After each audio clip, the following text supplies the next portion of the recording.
Good morning family, welcome back to my channel. তো আজকে ছিল সানডেতে বানাচ্ছি বিরিয়ানি এই জন্য বানাচ্ছি, আজকে বাড়িতে কেউ নেই।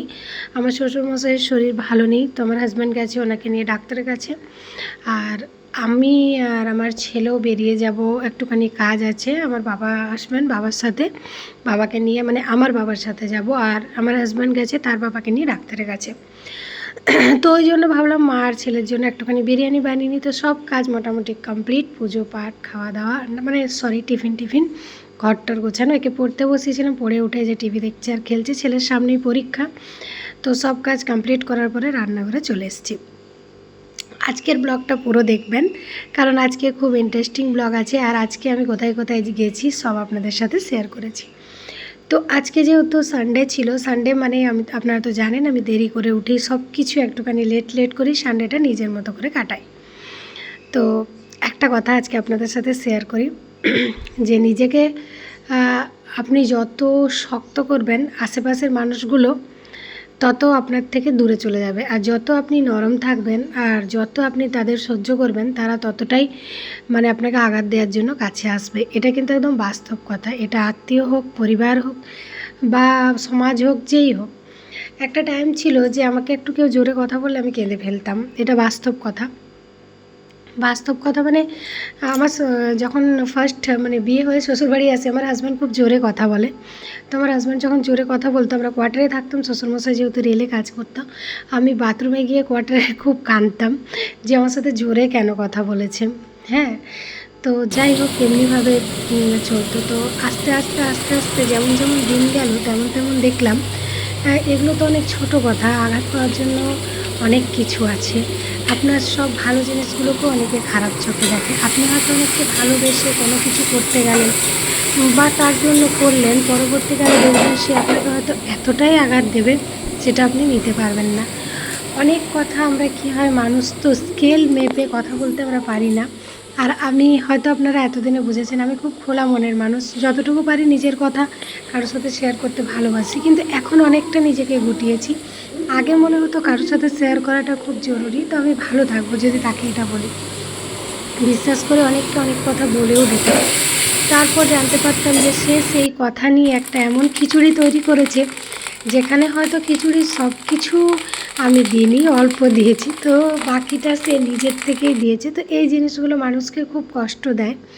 আমি অনেকবার আস্তে কষ্ট পেতে এমন একটা জায়গাতে নিজেকে শক্ত করে দাঁড় করেছি, এখন কোনো কিছুই আমাকে আর ভাঙতে পারে না। বলে না, নিজের মনকে তুলা না পাথর বানিয়ে নাও, দেখবে সমাজ, মানুষ সবাই তোমার থেকে দূরে থাক বা কাছে থাক, বা কিছু বলার আগে, কিছু কথা বলার আগে অবশ্যই ভাববে। এখন আমার সাথে কেউ কথা বলার আগে বা বোঝার আগে অনেক ভাবে যে আমি সেটাকে কিভাবে নিব, কারণ আমি নিজেকে এত শক্ত করে নিয়েছি, এখন কাঁদা তো দূরের কথা। নিজেকে এটাই মনে করি যে আমরা সবসময় জীবনে যতদিন থাকবো নিজের মতো মানুষ পাবো না, ঠিক না? আর আমার মতো যে অন্য কেউ ভাববে বা তার মতো আমি ভাববো, সেটাও তো না। তার জন্য তো অনেক মানুষ অনেক কষ্ট দিয়েছে, নিজের বলুন পর বলুন, অনেক কষ্ট দিয়েছে। কষ্ট পেতে এখন আমি একটা জায়গাতে এসে দাঁড়িয়েছি। এখন যখন পিছন ফিরে তাকাই, মাঝে মনে মনে হাসি আর ভাবি একটা টাইম কত বোকা ছিলাম না, অনেক কথাকে কত মনের মধ্যে নিয়ে নিতাম। যাদের কথাগুলো মনের মধ্যে নিতাম, আদৌ কি তারা আমার খুব ক্লোজ বা নিজের, যে তাদের কথাগুলোকে নিজের মনে নিয়ে নিতাম। তো যাই হোক, এখন মানুষের সাথে ভেবেচিন্তে কথা বলতে শিখেছি। তাও কি হয় জানেন তো, আমরা তো মানুষ, অনেক সময় হয়তো কিছু বলতে গিয়ে, আপনি তো সবসময় একই পরিবেশের মধ্যে থাকেন না। যেমন এখন আমি আমার পরিস্থিতি আপনাদের সাথে শেয়ার করছি। আমার শ্বশুরমশাই খুবই অসুস্থ, হ্যাঁ, আর আমি আর আমার হাজব্যান্ড একা তো। আর এইদিকে আমার ছেলেরও পড়াশোনা আছে, হাজব্যান্ডের অফিস আছে, তার মধ্যে একজন অসুস্থ মানুষ বাড়িতে, বাড়ির কাজকর্ম, ফ্যামিলির সব কিছু আমি একাই করি। হ্যাঁ, তো অনেক রকমের অনেক টেনশন থাকে। যারা হাউসওয়াইফ হয় তারা বুঝতেই পারবেন, হাউসওয়াইফ কথাটা যত ইজি অত ইজি কিন্তু না, প্রচুর হার্ড। কারণ কি, তাকে সব কিছু দেখতে হয়। 8 ঘন্টা ডিউটি তার থাকে না, তার প্রায় 24 ঘন্টা ডিউটি থাকে। যারা অফিসে চাকরি করেন তারা 8 ঘন্টা পরে এসে রিল্যাক্স করেন, কিন্তু আমরা 8 ঘন্টা পর রিল্যাক্স করতে পারি না। যদি আপনি অঘর ঘরে ঘুমাচ্ছেন, তারপর কেউ অসুস্থ মানুষ বা বাড়ির কেউ বললো আমার জন্য এটা করে, আপনাকে কিন্তু উঠে করতে হবে। আর অফিসে আপনার কাজের বাইরে হয়তো আমি এটা বলছি না যে যারা অফিস করে তারা হয়তো কাজ করে না, তারা যথেষ্ট পরিশ্রম করে। তা বলে যে হাউসওয়াইফ কথাটা একদম তুচ্ছভাবে বলা যায়, তারা কিন্তু কম না, তারাও অনেক কাজ করে।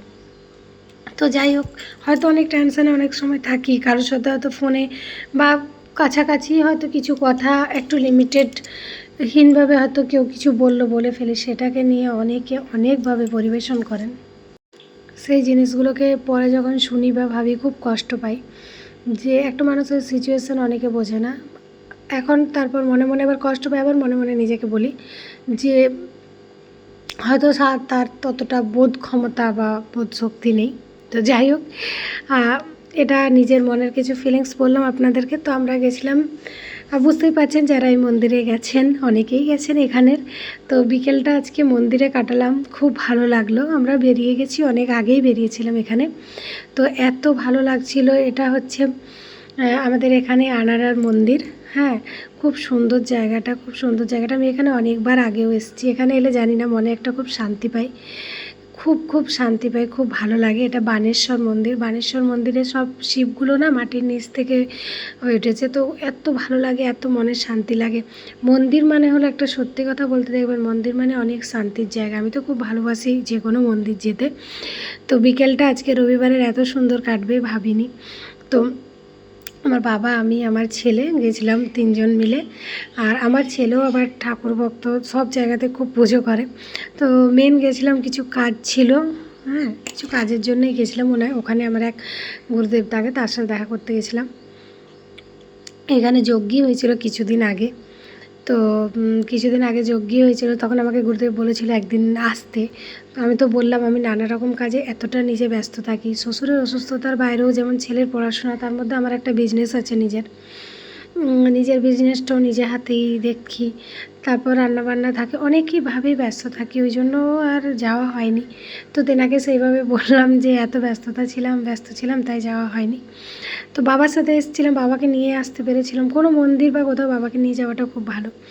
কুম্ভমেলা যাওয়ারও আমাদের কথা চলছিল, কিন্তু রিসেন্ট আমার একটা বড় কাজ আছে, ওই জন্য আমি যেতে পারলাম না। কাজটা এখন আপনাদের সাথে বলবো না, বলবো আস্তে আস্তে। আপনারা তো সবই জানবেন, এখন আস্তে আস্তে আপনারা আমার ফ্যামিলি হয়ে গেছেন। তো একটু একটু করে ফ্যামিলিটা বাড়ছে। 1 থেকে 92 হয়েছে, এটা আমার কাছে অনেক বড় পাওনা।